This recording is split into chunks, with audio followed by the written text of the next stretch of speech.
What is up, Candy fam? My name is Nate, and this is Talking Candy. Decided to change the name of the channel because flipping candy really just doesn't represent why it is that I'm here in the first place. I'm not here for a quick flip, I'm here for the long haul.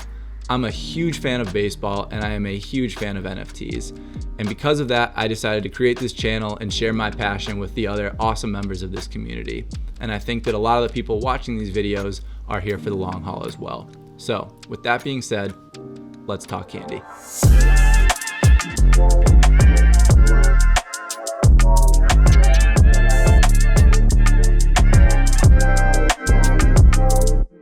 So the objective of today's video is to give you a better understanding of how to use the two third-party tools that we have at our disposal in terms of doing research and understanding what remains unpulled and what is currently listed that is available to buy. And these two resources are serialchaser.com and serial1.net. These are two community members that have created these tools. Willa Garoon has created Serial Chaser. Serial One was created by Clay Graphics. Shout out to both of those guys for the awesome work that they've done and the information that they've provided to all of us. But basically, I'm going to walk through an overview of each of the sites, give you a taste of what they can do, and then give you a little bit of an understanding of what my process is when I go to make a decision on buying or selling a particular card. So first, taking a look at Serial Chaser, the homepage has an overview of the all-star packs, the uncut packs, the open rates, the unopened rates.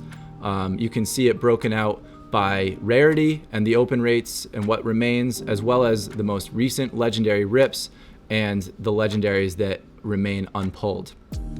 In addition to this, you can go to the research tab. This will give you a drop down, but you can also just search by player. And this will allow you to see every sale that has been made on that given player broken out by the rarity. So you can click and see everything that has been sold, different points. Everything is marked by date and time. You can see the serial number. It's really, really nice.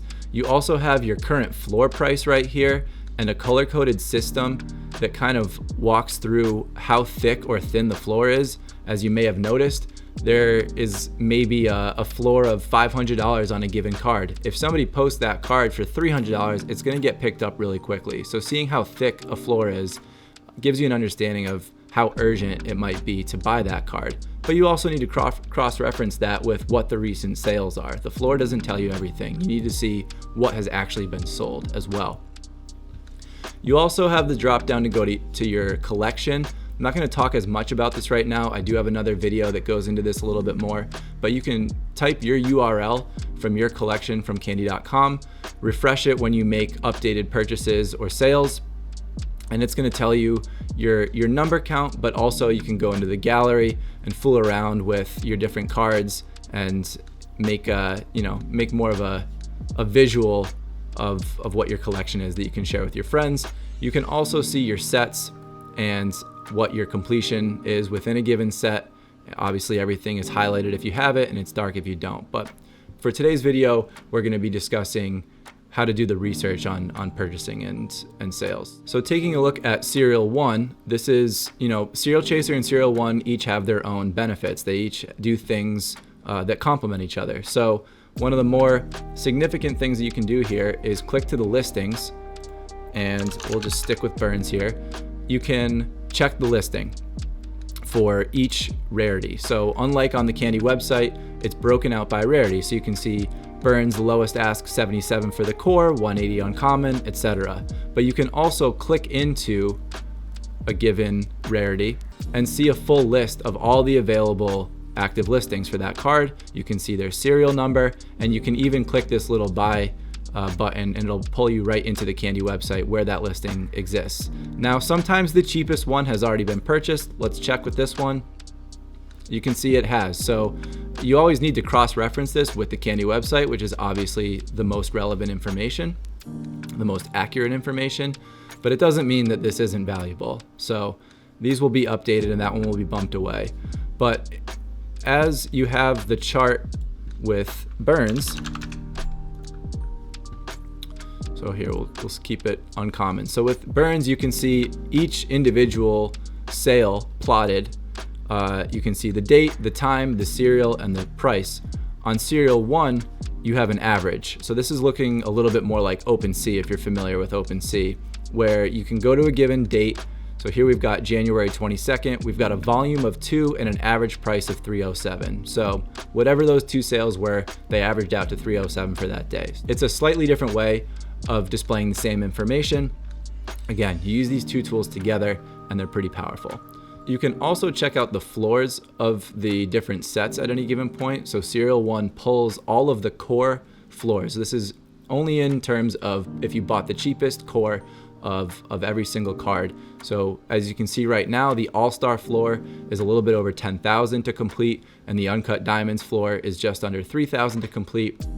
Also have the Play of the Days floor. So that's a nice little tool that you can keep tabs on and just see the general percentage movement of the whole market based on the core floors.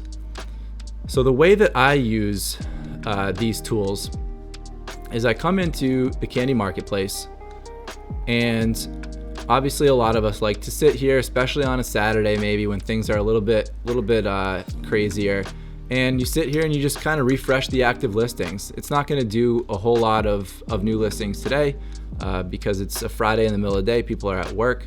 But let's say that you see this Aaron Judge pop up and you're interested in this card. So the first thing you do is you click view details, and right away let's just check, is it the cheapest rare Judge on the market? And we can see that it is. So we filter that price low to high, and the next one that comes up is $955. So this $939 is the cheapest Aaron Judge on the market right now. So if we had seen that the cheapest one was $1,500 and we know that this is a quick buy, you might stop your process right there, get it now, and purchase.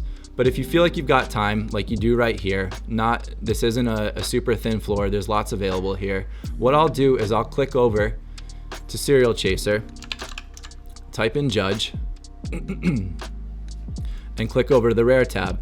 And what we want to see here is what is actually selling. How liquid is this card? Is it being moved? Knowing the floor prices only tells you so much. You also need to know what people are willing to buy it for. So we can see that the most recent sale was on January 26th. So we haven't seen one sell in a while. That went for just under $1,400. Before that, we hadn't seen a sale of a Rare Judge since the 18th. So not super liquid, and the higher rarities are never going to be as liquid as the lower. That's just the nature of how this project works right now and the serial runs. But now you have some information that the last one sold for $1,400, but we also haven't seen a sale in a while. So it's not super liquid. You can also go over here and do the same thing.